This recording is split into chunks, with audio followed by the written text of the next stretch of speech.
Alors, bonjour à tous et bienvenue dans cette nouvelle interview. Aujourd'hui, je suis ravie d'accueillir mon nouvel invité qui est Arash Zarimpour. Arash, comment tu vas?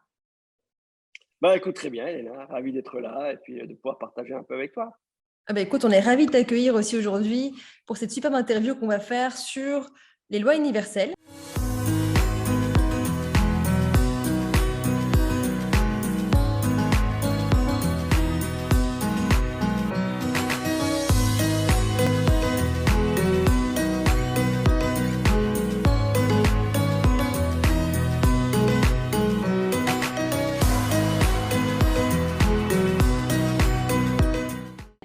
Alors, pour te présenter, Arash, toi, tu es dentiste, tu es également conférencier, philosophe, et tu as en fait créé, enfin, tu as co-créé l'Institut Sane, et donc tu as créé aussi la méthode Sane. Est-ce que tu peux nous expliquer un petit peu justement ce que c'est, cette méthode Sane, qui est très intéressante? J'ai fait des stages avec vous, j'ai fait le Sane 1, j'ai fait le Sane 2.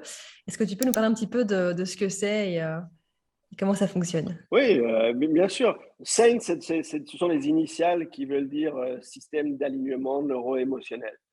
Donc, en fait, moi, comme tu l'as dit, j'ai une base d'orthodontiste et d'occlusodontiste, c'est-à-dire que je m'occupe beaucoup des problèmes de mâchoire depuis des années, depuis 25-30 ans. Et avec mon pote Mani, qui est chiropracteur, il y a des années de ça, on s'est rendu compte à travers d'abord les soins qu'on amenait aux personnes qui avaient des problèmes physiques, donc des douleurs au cervical, aux mâchoires et au dos. Et il y avait des liens évidemment physiques entre la mâchoire, le dos, les pieds, etc., qui étaient assez connus.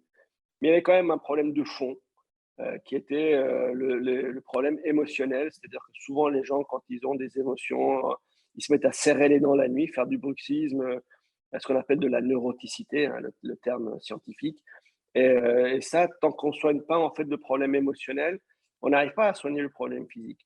Et tu parlais de loi universelle, c'est quelque chose qui est connu depuis des lustres, hein, depuis le début des temps. On sait très bien qu'il y a un rapport entre l'esprit et le corps et que les émotions jouent sur le physique. C'est ce qu'on appelle le somatopsychique ou le psychosomatique, c'est-à-dire ça va dans les deux sens. Quand tu as des problèmes physiques, ça finit par taper sur le mental et miner émotionnellement. Et quand on a des problèmes émotionnels, eh ben, ça se révèle dans le corps et au niveau des muscles. Et les émotions, en fait, s'inscrivent dans les muscles et finissent par créer des tensions musculaires, des syndromes de tension musculaire. Donc, on s'est intéressé depuis 25 à 30 ans à comment gérer les émotions de quelqu'un, sans parler de psychologie ni de psychothérapie, puisque on n'est pas à ce niveau-là, c'est vraiment le bien-être. C'est vraiment une gestion du mal-être et de faire basculer les gens dans le bien-être pour avoir de moins en moins d'émotions négatives et de moins en moins de tensions dans les muscles. Voilà. C'est Donc ça. ça a commencé comme ça. C'est Et super. le SAIN, c'est ça. Oui, c'est super intéressant parce que moi, j'ai participé à déjà deux stages chez vous, hein, du CN1 et CN2.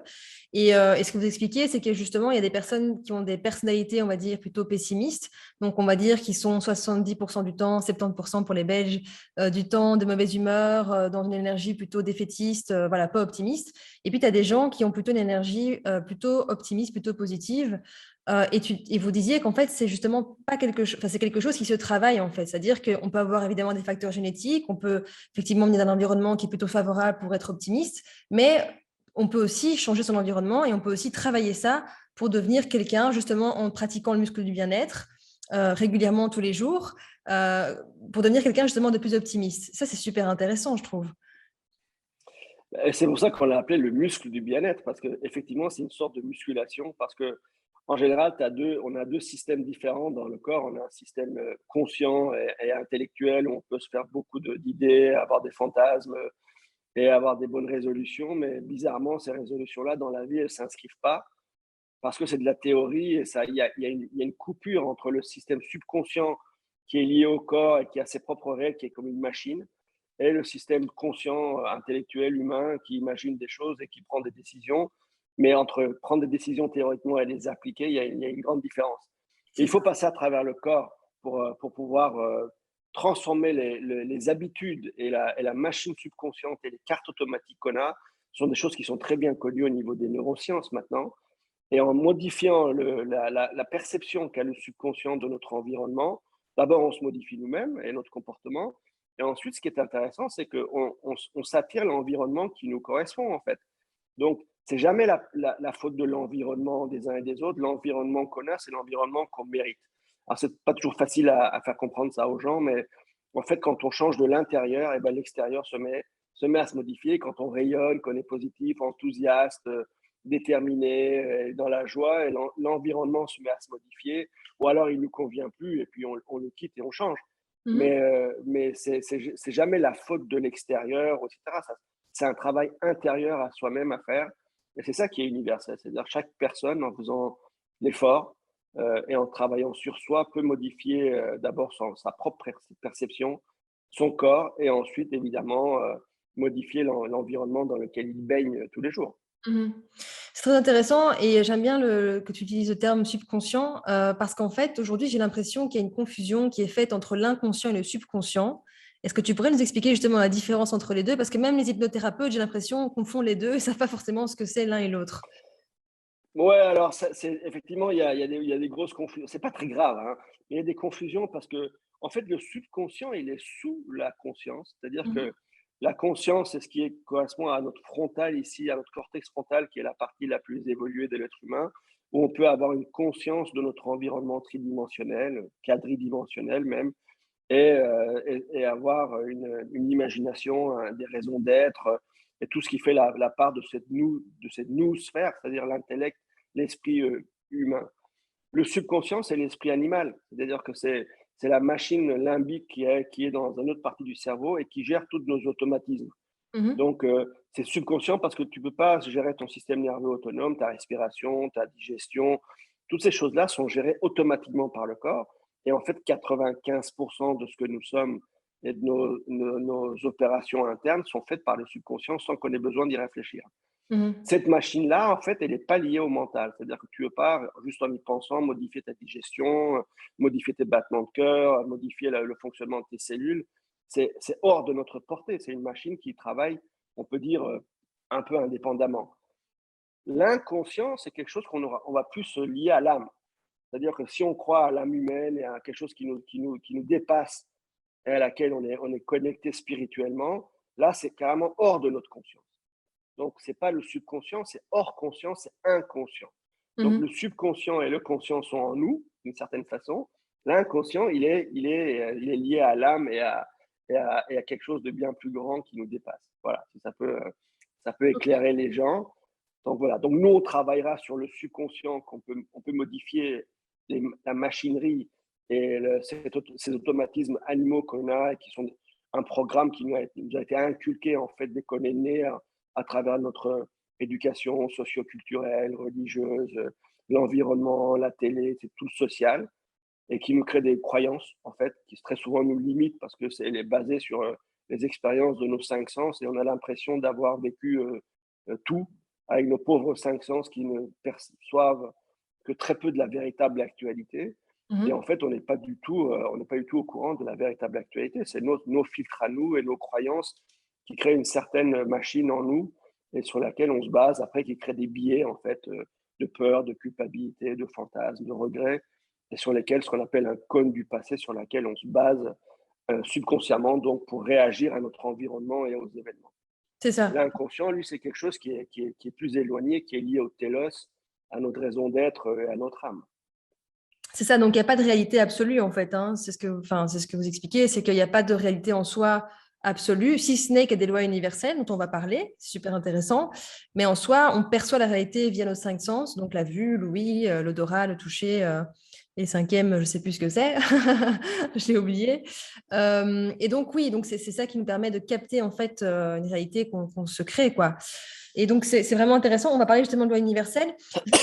Par rapport au conscient et au subconscient, quand on travaille en hypnose, par exemple, je te pose la question parce que je vois qu'il y a des hypnothérapeutes qui se trompent par rapport à ça. On travaille bien sur le subconscient et pas sur l'inconscient. On reprogramme le subconscient.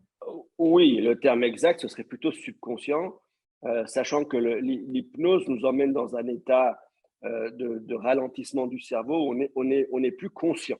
Donc, Mhm. ils appellent ça de l'inconscient.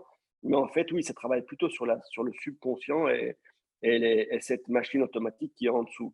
Avec l'hypnose, tu vas pas changer le programme de ton âme ou son agenda et ce qui est projeté comme raison d'être de ton âme dans ton corps, dans cette vie aujourd'hui. On est dans un autre domaine.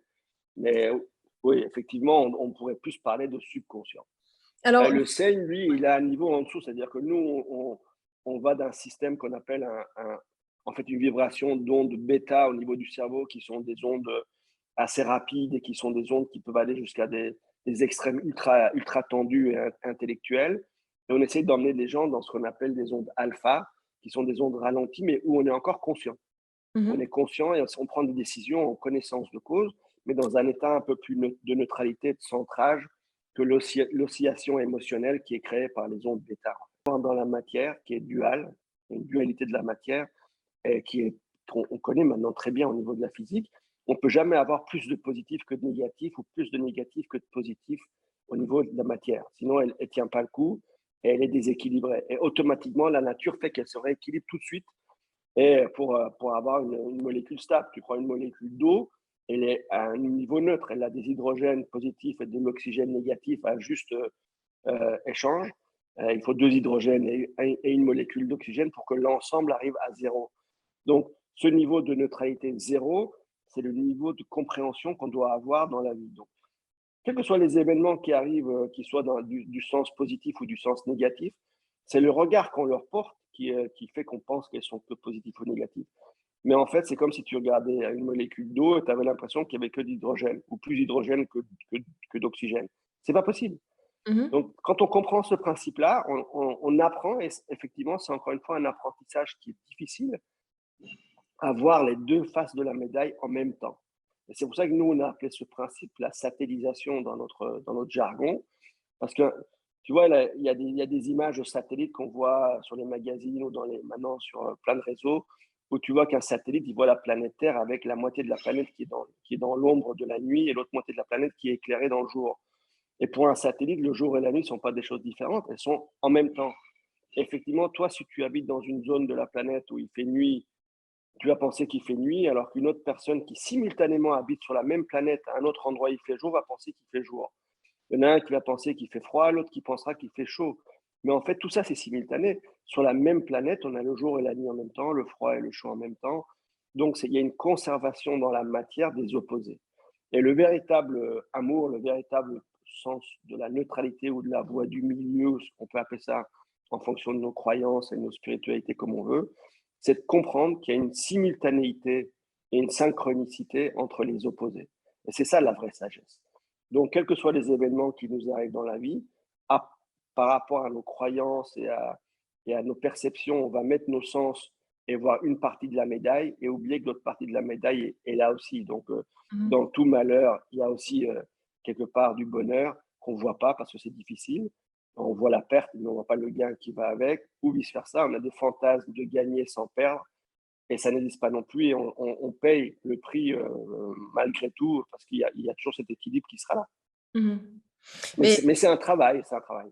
oui, c'est un travail. Mais par exemple, pour prendre un exemple concret de quelqu'un qui a perdu quelqu'un, c'est-à-dire un deuil, mais un vrai deuil physique, que ce soit un enfant, que ce soit un mari, une femme, quelqu'un qu'on a vraiment aimé, euh, pour que les gens puissent vraiment comprendre hein, ce principe-là, quelles pourraient être les choses positives pour cette personne qui a perdu quelqu'un en physique? Enfin, qui a perdu vraiment Bah, il quelqu'un y a, il y en a- il y physique. a- il y a énormément d'exemples qu'on pourrait donner, mais le problème, c'est que très souvent, les gens ne regardent que sur une certaine catégorie de leur vie et une certaine période. Alors qu'en fait, la conservation, ça se fait sur différents plans de catégories de vie et peut-être pas sur la même période. Mais imaginons par exemple des parents qui ont perdu, je pense à des amis qu'on a nous, et qui ont perdu un enfant d'un arrêt cardiaque, et parce que quand l'enfant est arrivé à l'hôpital, il n'y avait pas la machine qu'il fallait dans cet hôpital pour pouvoir le soigner. Et ben, derrière la perte de cet enfant, ils ont soulevé des fonds incroyables, ils ont aidé les hôpitaux à s'équiper dans ces machines-là, à éviter à ce que tous les autres enfants qui avaient le même problème ne décèdent. Donc, sur un plan plus large et au niveau aide à l'humanité, le décès de cet enfant a aidé à amener beaucoup de choses pour d'autres êtres humains et sur d'autres plans.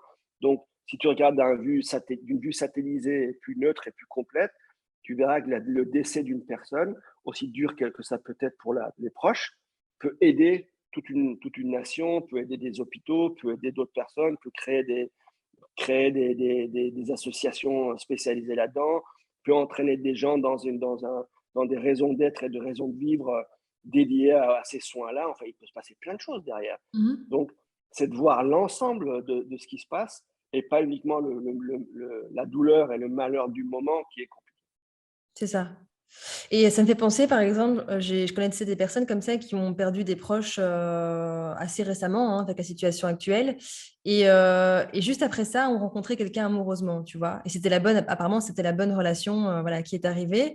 Est-ce que c'est un lien, justement, le fait qu'on perde quelqu'un sous une forme, donc qu'on retrouve une autre personne, enfin, qu'on retrouve quelqu'un dans sa vie sous d'autres formes, quoi, d'autres personnes, par exemple. Parce que c'est Oui, ça oui, aussi. moi, j'y crois absolument. Moi, je crois à cet équilibre de molécules dont on parlait. On a des molécules familiales, on a des molécules sociales, et nous ne sommes que des éléments dans des molécules sous une certaine forme. Donc, quand tu as une molécule qui a une certaine stabilité ou instabilité sous la forme où elle est actuellement, eh ben, la transformation fera que les éléments vont changer, certains éléments vont disparaître, on va attirer d'autres et une nouvelle molécule va se créer. Et encore une fois, comme disait Hermès, si tu lis ce qu'expliquait Hermès il y a des milliers d'années, il y a 2000 ans, il expliquait ça, que la régénération, c'est de transformer quelque chose et de le régénérer sous une forme plus intelligente ou une autre forme à un palier supérieur. Donc l'évolution, c'est que ça.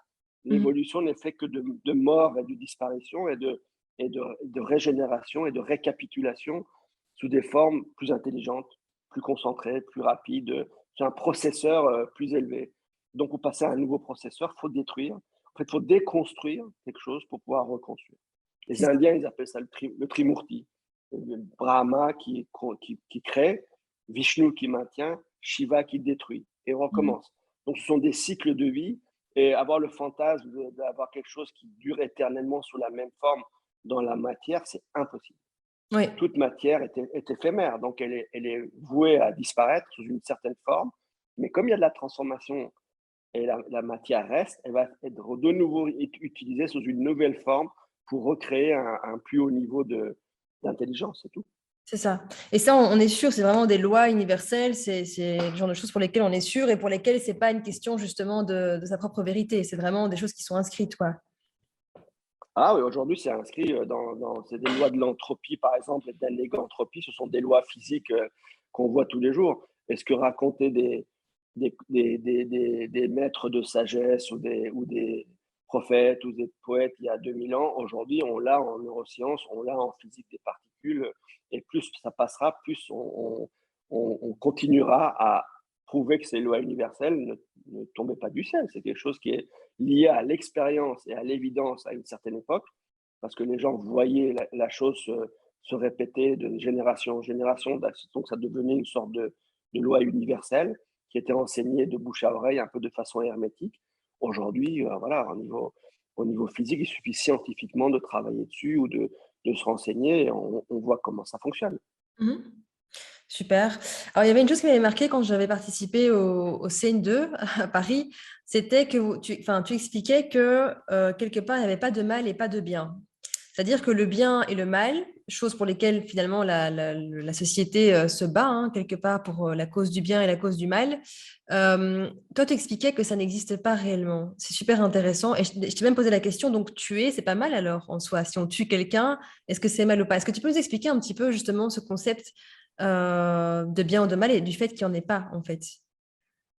Oui, alors, c'est pas qu'il n'y a pas de bien et de mal, c'est que le bien et le mal sont des choses qui sont relatifs aux croyances de chacun.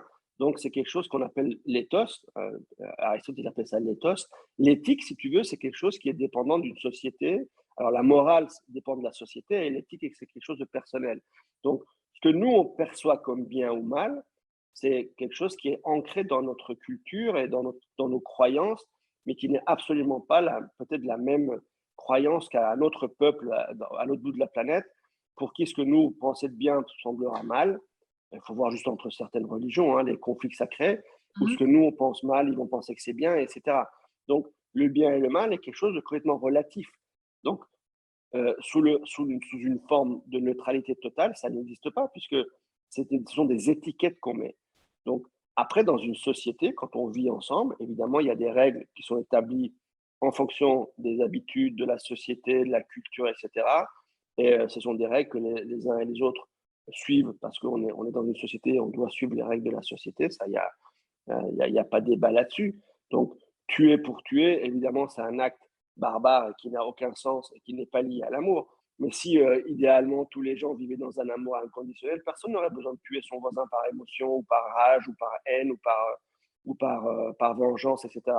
Donc les pathos des gens, c'est-à-dire les biais émotionnels, créent des actes criminels, etc. Mais ça, c'est quelque chose qui est à part de la notion de bien et de mal. Mmh. C'est-à-dire que l'exemple, c'est très simple, c'est qu'aujourd'hui, si quelqu'un venait avec un pistolet essayer de tuer nos enfants, est-ce qu'on essaierait de tuer avant? Alors, est-ce que ce tuer-là, c'est bien ou c'est mal? Où est la notion? Est-ce qu'on devrait dire, bah non, on va pas tuer, on va laisser tuer nos enfants parce que c'est comme ça? Voilà, ces débats-là sont des débats philosophiques qui créent des tensions, mais en fait, dans le fond, c'est quelque chose qui est dépendant de la situation, des croyances, de plein de choses. Mmh. Aujourd'hui, par exemple, on essaye d'abolir la peine de mort partout, ce qui est très bien, mais on va envoyer une équipe tuer les enfants de Saddam Hussein ou tuer Ben Laden, qui sont des terroristes, ou voilà, avec des drones, jeter des bombes sur des voitures, etc. Donc, tout est relatif dans la vie. Donc, il faut savoir relativiser nous aussi par rapport à notre environnement et pas avoir des idées super arrêtées en croyant qu'on a la vérité ultime. La pire chose qui peut arriver à un être humain, c'est de mettre des labels et des étiquettes sur les choses de façon définitive et ne jamais vouloir aller étudier un peu les différentes possibilités autour, les différentes options et voir le point de vue d'autres êtres humains et Mmh. de s'asseoir simplement et de discuter avec les uns avec les autres pour partager nos croyances, partager de façon œcuménique et de façon ouverte ce qu'on pense de la vie et du bien et du mal et se rendre compte qu'on n'a peut-être pas la vérité infuse et qu'on n'a pas raison sur tout. Oui, Quand on pense qu'il fait jour ici, il y a des endroits où il fait nuit tout et à c'est pas ni bien ni mal ça. Voilà. Tout à fait. Justement, par rapport à la situation actuelle qu'on traverse avec bah, tout ce qu'on traverse pour l'instant, c'est-à-dire le coronavirus, mais surtout, je dirais, la situation, on va dire, enfin, qui s'est mise en place quoi, avec les passes sanitaires, avec les vaccins, on voit vraiment qu'il y a une grande séparation hein, entre les personnes qui sont pro-vaccin, qui croient au vaccin, etc., d'autres qui sont complètement anti-vaccin, d'autres qui sont juste dans le sens critique et qui veulent voilà, simplement voir au fur et à mesure. Mais comment dire? Par exemple, cette situation-là qui aujourd'hui fait quand même souffrir beaucoup de personnes, hein, qui voilà pour diverses raisons. Euh, Est-ce que ça aussi, enfin quelque part, ça a un sens ce qu'on traverse aujourd'hui? Pour toi, quel est le sens finalement de ce qu'on est occupé à traverser? Et d'après toi, quelle serait l'issue? Même si je suppose que tu n'es pas médium, mais C'est quelle ça. pourrait être l'issue, tu vois, de tout ça, quoi? Non, moi je crois absolument à la transformation de l'humanité. On est dans des phases de transformation, de transhumanisme, comme on dit, et on n'y échappera jamais. C'est comme ça, c'est normal. Quand on regarde comment justement ces lois universelles au niveau chronologique montrent comment l'être humain a évolué de son humanisation depuis les hominidés à l'humanoïde, puis un jour on va arriver, alors ça c'est un long débat, mais on va arriver à une déshumanisation qui fait partie de notre évolution normale, déshumanisation qui pourra entraîner vers une angélisation, donc et on est en train de se dématérialiser à tous les niveaux. Donc je pense que ce qui arrive aujourd'hui, ce n'est qu'un vecteur, donc c'est sûr que ça divise, comme toutes les grandes transformations, ça divise les gens, et pour les mauvaises raisons, tout le monde est en conflit aujourd'hui, et les gouvernements, malheureusement, ils sont pour beaucoup, puisque diviser permet de mieux régner, donc ça, ils vont pas s'empêcher de laisser les gens se diviser et s'entre-déchirer dans les familles pour des mauvaises raisons. Mais au-delà de ça, c'est souvent par ignorance, parce qu'aujourd'hui, tout le monde est pseudo ou spécialiste de tout, ou autoproclamé. En lisant deux lignes dans des réseaux sur un sujet ou l'autre, on prend position sur des choses sur lesquelles, au fond, on ne connaît pas grand-chose. On ne connaît rien. Donc, c'est très complexe, mais en même temps, ça fait partie de l'évolution où l'information est de plus en plus diffuse et facile d'accès. Et chacun peut mettre n'importe quoi sur des réseaux et toucher des millions de personnes sans avoir absolument une étiquette qui est liée à ça. Donc, c'est compliqué, mais je pense que quand c'est universel comme ça, quand c'est toute la planète qui se met à réagir et à avoir une transformation globale, il y a quelque chose qui se passe derrière. Oui, il y a sûrement une sorte de schéma et on est en train de transformer la société au niveau comportemental, au niveau culturel. Il faut se préparer aux milliards d'individus qu'il y aura sur cette planète dans les années qui viennent, à la robotique qui va remplacer plein de boulots, à l'univers virtuel, au métavers. Enfin, tous ces trucs-là vont arriver de toute façon, qu'on le veuille ou pas. Donc, ça sert à rien, encore une fois, de rentrer en conflit et d'essayer de nager à contre-courant. Il faut s'adapter. Et le véritable bien-être dans la vie, c'est quoi? C'est d'arriver à s'adapter à toutes les situations. Toutes les personnes qui sont dans le mal-être, ce sont des personnes qui ont des attentes irréalistes par rapport à la vie, des fantasmes, des regrets, des choses comme ça, des peurs et des culpabilités, parce qu'ils voudraient que la vie et le monde correspondent à l'idée qu'ils se font de ça. Alors que c'est l'inverse qui devrait arriver. Nous, c'est pas nous qui dirigeons l'univers, c'est l'inverse. La nature, elle est là, le monde est là, il se passe plein de choses. C'est à nous de nous adapter tous les jours aux différents flux et de nager dans le sens du courant et non pas essayer de nager à contre-courant. Donc, l'intelligence voudrait d'être neutre, encore une fois, d'être sage, être dans un état de neutralité entre la droite et la gauche, le plus et le moins, etc. Et essayer de faire les choses avec amour et d'aider notre prochain et notre famille et nos voisins et non pas rentrer dans des conflits qui sont sans fin et qui ont pas de but en fait. Tu as dit deux choses qui étaient super intéressantes que j'aimerais bien qu'on puisse approfondir un peu. Alors, tu parlais de déshumanisation. Donc, moi, je sais ce que c'est puisque du coup, vous en avez déjà parlé un petit peu dans le scène. Enfin, tu en avais parlé, mais c'était justement que on allait de plus en plus vers l'énergie, enfin l'énergie en fait, et moins vers la matière. Donc, tout va se dématérialiser en quelque sorte, puisque finalement, aujourd'hui, on rentre quelque part, on scanne une carte. Demain, il y aura des robots dans les supermarchés. Donc, ça, Ouais. c'était juste un point qui était important peut-être pour que les gens comprennent ce que ça veut dire. Est-ce que tu penses que, est-ce que c'est bien de ça que tu parles quand tu parles de déshumanisation? C'est bien de ça que tu parles? Oui, oui, absolument. Aujourd'hui, les gens ont peur quand on parle de transhumanisation, etc., parce qu'encore une fois, dans les réseaux et tout, il y a plein de mauvaises informations là-dessus. Mais dans le fond, cette histoire de transhumanisation, c'est ça, c'est juste les humains qui se réparent. Il y a beaucoup de travaux aujourd'hui qui sont faits par des grands scientifiques sur la gravité, par exemple, et il est pratiquement sûr que dans les années qui viendront, on va maîtriser la gravité. Et imagine un monde où il n'y a plus de gravité, c'est-à-dire que tout le monde flotte, marche à l'envers. J'exagère un peu, mais c'est ce qui va se passer. On pourra être complètement délié de l'attraction terrestre, etc. Ben, dans l'esprit, c'est quelque chose qui est en train d'arriver. Donc, cet abandon de la matière petit à petit est quelque chose qu'on voit partout. Les livres se dématérialisent, l'argent se dématérialise, l'information se dématérialise, les communications se dématérialisent. On est en train d'aller vers un monde plus vibratoire et énergétique plutôt que matière, même si la matière sera toujours là. Mais plus on va pousser sur ce côté dématérialisé et d'information et du virtuel, et ben plus on va, nous, en tant qu'être humain et en tant que corps, nous dématérialiser et se transformer en fonction de toute cette nouvelle façon d'être et de vivre qui arrivera immanquablement dans les années qui viennent. Peut-être jusqu'à un jour, où on arrivera à terme à se téléporter. Parce que dans certains textes théoriques, tu diras, on nous dit qu'il nous manque deux sens encore aux êtres humains, la télépathie et la téléportation. Télépathie, on y est pratiquement. Regarde, avec la technologie, on est en train de parler, nous, sans être face à face, et on est comme des télépathes. Et petit à petit, ça va encore augmenter jusqu'au jour où on n'aura même plus besoin de ces petites oreillettes, on aura une petite puce ou quelque chose, et on pourra parler à qui on veut en pensant à lui. Donc, ce serait une sorte de télépathie. Et la téléportation, c'est pareil. Il y a des projets maintenant de train, tu as vu, sous l'Atlantique à 1000 km/h. Donc, d'un jour ou l'autre, on pourra se téléporter d'une partie de la planète à une autre.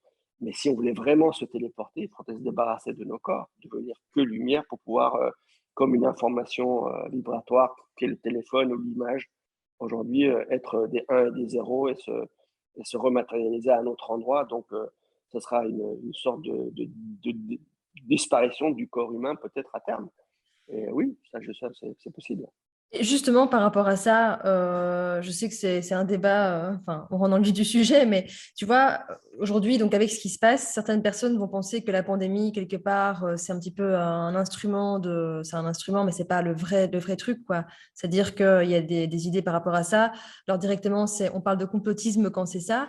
Mais qu'est-ce que tu penses par rapport à ça? Est-ce que tu penses sans nier le fait qu'il y ait effectivement un virus, etc., qui circule. Et je pense qu'on a tous connu, enfin, en tout cas, beaucoup de personnes connaissent autour de soi, dont moi, des personnes qui en sont décédées. Donc, ça, c'est certain.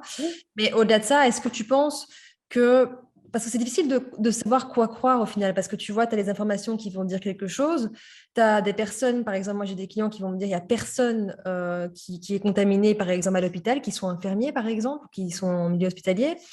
Euh, Qu'est-ce que tu penses par rapport à ça? Est-ce que tu penses que réellement on en fait trop? Est-ce que tu penses que derrière ça, il y a le but, sans parler de complotisme, mais il y a un but derrière qui serait justement de faire en sorte que on arrive dans une société beaucoup plus contrôlée, avec effectivement un QR code quand tu passes quelque part, pour à un moment donné, un jour avoir une puce, voilà, pour justement avoir peut-être plus de facilité, plus de contrôle. Est-ce que tu crois que c'est le but en soi ou pas du tout? Parce qu'au final, je te dis, on est complètement perdu avec toutes les informations qu'on peut avoir, quoi. Ouais, mais encore une fois, moi, je pense que Je pense le il faut philosophe. pas rentrer, ouais, c'est ça, il faut pas rentrer dans les extrêmes, ça sert à rien. D'un côté, un extrême qui va dire qu'il y a un complot derrière et machin, etc. Et l'autre extrême qui va dire que c'est le pire virus de tous les temps, etc. Et tout le monde va mourir. C'est des extrêmes, tout ça. Et la sagesse voudrait encore de rester assez neutre au centre. Oui, il y a un virus qui est très virulent, et ce virus, aujourd'hui, il s'est répandu partout sur la planète, donc il a créé une sorte d'épidémie. Alors, bien sûr, il est pas peut-être pas aussi dangereux qu'on penserait, mais quand même, il a engorgé des hôpitaux, il a créé des modifications dans le monde entier, il a révélé des choses qui n'allaient pas. Enfin, donc, encore une fois, ce virus, il a des avantages et des inconvénients. Moi, je pense que je crois pas au hasard, de toute façon. Donc, j'ai Mhm. jamais cru au hasard dans ma vie. Et quand on voit qu'un événement planétaire arrive comme ça, il n'y a pas de hasard. Donc, il y a quelque chose qui était nécessaire, probablement, comme une guerre mondiale. Parfois, si on réfléchit bien, c'est terrible, mais il y a des modifications qui se créent après des guerres mondiales, et on est dans une sorte d'événement, encore une fois, mondial, ou comme les crises financières, etc. À chaque fois, il y a du mauvais et du bon, donc il faut rester neutre. Et je pense aussi que oui, il y a des gouvernements maintenant qui ont profité de ça. Je ne crois pas du tout qu'ils l'aient créé exprès, tout ça, encore une fois, c'est des extrêmes, mais profiter maintenant pour pouvoir asseoir des pouvoirs de contrôle, avoir ce dont on parlait, préparer cette transhumanisation où il faudra pouvoir gérer les populations énormes dans des espaces de plus en plus restreints, etc. Donc, il y a des avantages et des inconvénients dans les deux sens. Donc, au lieu de mettre notre intention sur tout ce qui ne va pas et les désavantages, il faut mieux mettre l'attention sur ce qui va et les Mhm. avantages et tout ce qui peut être créé à partir de ça. Il C'est y a ça. plein de choses qui ont déjà été créées. Même cet outil qu'on est en train d'utiliser, Zoom, a explosé grâce à la pandémie. Donc, il y a des gens qui ont énormément profité. Je ne parle même pas des réseaux, des ventes online, etc. Donc, à chaque fois qu'il y a un événement qui arrive sur cette planète, quel qu'il soit, il y aura toujours autant d'avantages que d'inconvénients. C'est à nous de savoir, encore une fois, où on met notre attention. Si tu mets ton attention que sur les inconvénients, bah, tu vas te mettre à déprimer et être dans le mal-être. Et tu vas oublier qu'il y a des avantages aussi. Et si tu mets ton attention que sur des avantages, tu vas être dans un fantasme, que tout est rose et beau, et tu vas oublier il y a aussi des inconvénients. Donc Mhm. l'idéal, c'est de voir qu'il y a un juste équilibre entre les deux, mais nous, d'essayer de mettre notre attention plutôt sur ce qui va et sur la créativité qu'on peut avoir derrière ça, la modification de nos habitudes, voilà, peut-être des différences de comportement hygiénique. Il y a plein de choses qui peuvent être mises en place grâce à cette pandémie et non pas que à cause. Ah oui. Donc voilà, faut pas. Moi, je rentrerai jamais dans des extrêmes. Je prends pas parti d'ailleurs du tout dans Non, cette non, mais histoire. oui, c'est pas Voilà. l'idée, hein. C'est pas l'idée de prendre parti, mais c'est plus pour avoir, si tu veux, pour aider les personnes, enfin pour nous aider, voilà, avoir un éclaircissement un peu par rapport à tout ça, parce que sincèrement, il y a des personnes qui sont vraiment de bonne foi et qui ne savent plus vraiment, tu vois, vers quoi aller, vers quoi penser. On peut être un peu perdu parfois avec toutes les informations. Ça, c'est un super message du coup que tu peux nous délivrer, c'est qu'en fait, quelque part, pour être heureux, pour être dans le bien-être, c'est comme tu disais avant, c'est-à-dire jongler avec ce qui se passe au lieu de chercher la cause du pourquoi, du comment, ce qui finalement fait que on est dans quelque chose d'extrêmement pas vertueux, quoi, hein, plutôt l'inverse. C'est justement de prendre ce qui vient et de faire avec ce qui vient. Parce que c'est ça justement une des clés du bonheur, par exemple, du bien-être. Ah, mais c'est complètement ça. Il faut sortir, comme tu dis, de ce cycle vicieux de pensées négatives et de choses qui nous emmènent tout le temps dans du ressenti, dans du regret, dans des peurs, évidemment, parce que tu vois bien que finalement, la base de la plus grosse émotion qui limite l'être humain, c'est la peur. Mhm. Donc, peur de mourir évidemment, peur de tomber malade, peur de ne pas être aimé, peur d'être abandonné, peur d'être condamné, peur de pas être remarqué et ainsi de suite.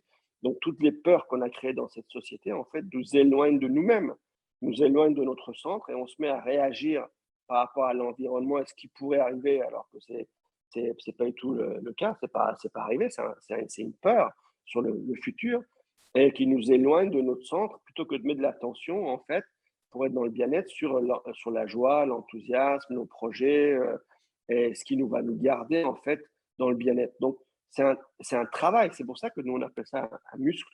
C'est de la musculation, de s'entraîner tout le temps à mettre l'intention sur les éléments qui nous créent du bien-être. C'est pas occulté dans la vie qu'il y a des prix à payer, qu'il y a aussi de la souffrance. Il y aura toujours, encore une fois, un équilibre entre le plaisir et la souffrance.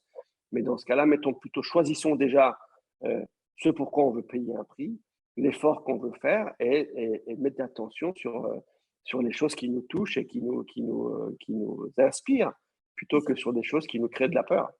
C'est ça. Donc c'est ça, c'est vraiment se centrer sur finalement ce qui est positif, on parlait beaucoup de gratitude aussi. Apparemment, la gratitude, c'est vraiment quelque chose, une émotion ultime que tout être humain souhaite vraiment ressentir et quand on la ressent, on est très très bien, quoi. Ah, bien sûr, quand on se rend compte que tout est parfait, d'une certaine façon, c'est ça qui est le but, c'est la plénitude, c'est ça. C'est-à-dire, à partir du moment où on sent que tout est parfait dans notre vie, on se sent plein. On a besoin de rien, en fait. On n'est pas en manque de quoi que ce soit, parce que la plupart des gens travaillent par manque et par envie et par voilà. À partir du moment où on a de gratitude pour la vie et qu'on se rend compte on vit dans un monde parfait, avec ses travers, avec ses avantages, ses inconvénients. Encore une fois, c'est ça la perfection. Et encore une fois, le véritable bonheur, le véritable amour, c'est de comprendre c'est la présence des opposés permanentes, quoi, cette simultanéité. Et une Mhm. fois qu'on a connu la loi de la simultanéité, ben, on passe au-delà et on a de la gratitude pour la vie, pour ce qu'on a déjà. L'important, c'est d'aimer ce qu'on a déjà dans notre vie et de ne pas vouloir tout le temps une vie différente ou autre chose. Parce qu'à partir du moment où on n'a pas de la gratitude pour ce qu'on a déjà, c'est très difficile de s'attirer des belles choses. C'est comme quand tu donnes un cadeau à quelqu'un, s'il le jette par la fenêtre, ben, tu n'auras pas envie de lui faire un deuxième cadeau. Et l'univers, c'est pareil. Quand l'univers nous fait des cadeaux, au lieu de cracher dessus et de voir que le mauvais et puis vouloir autre chose, ben, il ne nous donnera plus. C'est aussi bête que ça. Mais si on a de la gratitude pour ce qu'on a déjà, notre environnement, on a un toit, on a de la nourriture, on est en bonne santé, on a, on a des gens qui nous aiment autour de nous, on partage, on est libre de penser et de dire ce qu'on veut dans ce monde aujourd'hui, eh ben, il y a de quoi avoir de la gratitude. On a de l'eau chaude, on a de la chaleur. Enfin, si on se met tous les matins à méditer un tout petit peu sur tous les éléments qui pourraient créer de la gratitude, mais il y en a tellement. Et c'est ce que nous, on a un exercice du Zen qui s'appelle les trois colonnes, où on fait des exercices d'éléments de gratitude dans notre passé, le présent et dans le futur. Mais ça crée un élément de bien-être énorme, parce que tu te rends compte que tu as déjà tout ce que d'autres pourraient rêver avoir. Et c'est avoir de la gratitude déjà pour ça, permet d'atteindre cette satellisation et de créer en fait quelque chose d'encore plus beau. C'est ça. Et c'est ça finalement, ouais, la clé du bonheur, du bien-être, parce que tu disais, voilà, qu'il y a des gens effectivement qui veulent des choses, enfin, on veut tous des choses dans notre vie, hein. Ça peut être en couple quand on n'est pas en couple, ça peut être avoir un business à un certain niveau, ça peut être réaliser tel rêve. Et là, pour l'instant, j'entends beaucoup de personnes justement qui sont pas en couple, qui voudraient être en couple, qui n'y arrivent pas, par exemple, ou qui ne font pas les rencontres, etc. Ce serait quoi la clé du coup pour se sentir bien sans la personne, sans cette personne-là? Ce serait quoi de voir déjà ce qu'on a en dehors d'elle, de lui, de voir peut-être sous quelle forme on est en couple avec d'autres relations, peut-être amicales, peut-être avec, je sais pas, familiales, professionnelles. C'est ça en fait la clé, par exemple? Ah oui, oui, oui, ça c'est une des très belles clés, c'est de se rendre compte d'abord qu'on ne cherche pas un couple parce que à partir du moment où tu cherches un couple, c'est que tu sembles avoir un manque. Mhm. Et penser on a un manque, c'est ne pas être dans la plénitude et ne pas être complet. Un être humain n'est pas en manque de couple. Et comme tu dis, déjà dans notre environnement, on a des couples professionnels, des couples amicaux. Et l'idée qu'on se fait du couple est souvent une idée sociale. Et d'ailleurs, la plupart des besoins qu'on a sont des besoins sociaux, culturels, et qui sont liés à la comparaison qu'on se fait par rapport aux autres. Personne n'a dit qu'il fallait être absolument en couple ou sous une certaine forme ou une autre. Donc, en général, quand on cherche à mort à être en couple, et la seule chose qu'on fait, c'est qu'on met de la pression sur nous et sur les autres. Et c'est pas comme ça qu'on s'attire une âme sœur. il y a des rapports chimiques entre les êtres humains, entre la bivalence, la covalence. Encore une fois, on pourrait parler pendant très longtemps du couple, mais entre des impressions de ce côté enfantin qui cherche un parent, une figure parentale, ou l'inverse, un parent qui cherche une figure enfantine pour créer des couples qui sont des couples bivalents, biaisés, où on a besoin de se sentir important ou de se sentir protégé. C'est pas l'essence même d'un couple. Un véritable couple covalent, c'est quelqu'un qui a un projet commun, c'est tout, Mmh. qui a envie de créer quelque chose en commun et avec des systèmes de valeurs qui sont complémentaires et où voilà, on se sent bien que l'autre soit là ou pas là. Mmh. C'est-à-dire que on n'est pas dans un besoin absolu. Et c'est là où les plus beaux couples se créent. Donc, au lieu d'aller chercher quelqu'un et essayer d'attraper quelqu'un, il faut juste rayonner personnellement, être complet, être bien dans sa peau, dans le bien-être, dans l'enthousiasme, dans la joie. Et là, c'est pas possible quand tu vibres dans l'enthousiasme, la joie et l'amour, tu t'attires des gens qui ont envie de vivre dans cette lumière, dans cet état d'être. Donc c'est comme ça, je pense, moi, que la meilleure façon d'être en couple, c'est juste, de mettre en place des projets de vie, d'avoir des télos, de rayonner, d'être dans le service et dans la joie et l'enthousiasme et il n'y a pas de raison pour qu'on «s'associe pas» entre guillemets avec des belles âmes qui ont envie de vivre un chemin avec nous, c'est tout. Mmh. C'est ça un peu justement la difficulté parfois, c'est de ressentir déjà ce que tu voudrais avoir qui n'est pas là. Ça peut être pour l'argent aussi, tu vois? Il y a des gens par exemple qui sont, endettés ou qui sont dans des situations financières qui ne sont pas forcément celles qu'elles voudraient et c'est d'arriver malgré tout à ressentir de la richesse pour attirer plus de richesse et ça, cette difficulté, C'est ça, ouais, ouais. rencontre, d'arriver et là, la clé, c'est la même chose. Je suppose que c'est, déjà de se concentrer sur ce qui nous rend riches dans notre vie. C'est pas que l'argent, mais ça peut être de nouveau les relations, la famille, enfin des choses qu'on peut accomplir, donc c'est toujours ça la clé quoi, quelque part. Toujours se centrer sur ce qui est positif, Ouais, sur ce qu'on a déjà, absolument, quoi. l'abondance, c'est jamais dans une seule catégorie et en Mmh. fait, la véritable richesse, c'est de voir la richesse qu'on a dans les différentes catégories de vie. Il y a pas que les finances, il y a pas que le couple, il y a pas que la famille, il y a pas que la santé, il y a pas que la spiritualité. C'est l'ensemble de tout ça. Donc tu peux avoir quelqu'un qui est très riche financièrement, mais qui souffre de douleurs énormes, qui meurt d'un cancer, qui a pas de famille qui l'aime vraiment, qui est en conflit avec ses enfants. Enfin, regarder les gens sous un seul angle, à chaque fois essayer de se comparer, envier les autres. Tu sais, un de mes poètes et philosophes préférés, qui s'appelait Ralph Waldo Emerson, qui est un Américain qu'il faut lire absolument, il disait envie égale suicide. Ou envie égale ignorance, imitation égale suicide, exactement. Donc, à partir du moment où tu envies les autres, tu ignores ce que tu as toi-même, déjà à l'intérieur, donc il n'y a aucune raison d'envier les autres. Et Ouais. quand on se met à imiter les autres et jouer des rôles et ne pas être nous-mêmes, bah, c'est du suicide parce qu'on n'est plus nous-mêmes, on est une autre personne. Donc notre véritable personnalité disparaît au fur et à mesure parce qu'on joue des rôles et la plupart des couples qui tiennent pas le coup et qui sont au début en train de jouer des rôles sociaux et qui sont pas leur véritable personnalité, ben, qu'est-ce qui se passe? Au bout d'un certain nombre de mois ou d'années, la véritable nature ressort et ça surprend l'autre qui a au début s'est fait entre guillemets avoir par une fausse image ou par un rôle de théâtre, des persona comme disait Jung. Donc jouer des personnages pour faire plaisir à l'environnement, un jour ou l'autre on paye. Il vaut C'est mieux ça. être soi-même. De toute façon, je vais te dire un truc, quoi que tu fasses dans la vie, tu auras toujours en gros 25% des gens qui vont trouver ça bien, 25% des gens qui vont trouver ça mal et 50% des gens qui s'en foutent. Donc, autant être soi-même, hein. Autant être soi-même, on aura toujours 25% et 50%. Ça Ouais. sert à rien de jouer des rôles, c'est tout. C'est vrai Se que c'est connaître vraiment, c'est difficile. Et ça, c'est un vrai travail. La véritable étude au départ, c'est l'étude de soi-même. Il faut se connaître soi-même et travailler sur soi. Et quand on se connaît bien, de mieux en mieux, puis l'âge aide aussi, hein, de toute façon, quand on se connaît de mieux en mieux, on connaît mieux le monde et l'environnement qui est en fait à notre image. On voit tout à notre image, c'est tout. OK, c'est super intéressant. Et comme tu dis, ça vient peut-être avec le temps aussi, apprendre à se connaître et puis on évolue aussi en permanence. Donc quelque part, on se connaît, mais on évolue aussi. Donc on doit toujours apprendre à se reconquérir, à se reconnaître, à chaque fois du coup. Ça, OK, c'est beh, bon en même temps, non? c'est magnifique, c'est la quête d'une vie, hein. Je pense qu'on Bah ouais. s'ennuierait si tout était, s'il y avait rien à faire, on s'ennuierait terriblement, ça c'est clair. Bah, c'est Bah, ça, voilà. imagine une vie où il se passe rien. Regarde quand tu lis un livre. Moi, je dis toujours aux gens, c'est étonnant quand vous lisez un livre, vous n'avez pas envie qu'on vous raconte la fin du livre ou la page d'après avant que vous soyez arrivé. Ou quand on regarde un film, on n'a pas envie que quelqu'un nous spoile le truc et nous dise le chapitre d'après ce qui va se passer. Mais dans la vie, les gens, ils voudraient que ce soit comme ça, qu'ils sachent d'avance tout, qu'il ne se passe plus rien, etc. Mais dans le chemin, chaque nouveau tournant, chaque nouvelle surprise, chaque nouveau challenge est une bénédiction, en fait. Il faut le prendre comme ça. C'est ça. C'est comme ça qu'on grandit. Ah oui. OK. Mais écoute, en tout cas, merci beaucoup Arash pour cette belle interview. J'espère que ça vous a plu. Si c'est le cas, n'hésitez pas à nous le faire savoir. C'est super important pour moi de savoir si les vidéos vous plaisent. Ça vous plaira certainement. Mettez-nous un petit pouce vers le haut, un petit commentaire pour dire ce que vous en avez pensé. Et puis, n'hésitez pas à partager et à vous abonner pour les prochaines vidéos et interviews. Arash, merci beaucoup pour le temps que tu nous as consacré. C'était un vrai plaisir. Avec plaisir.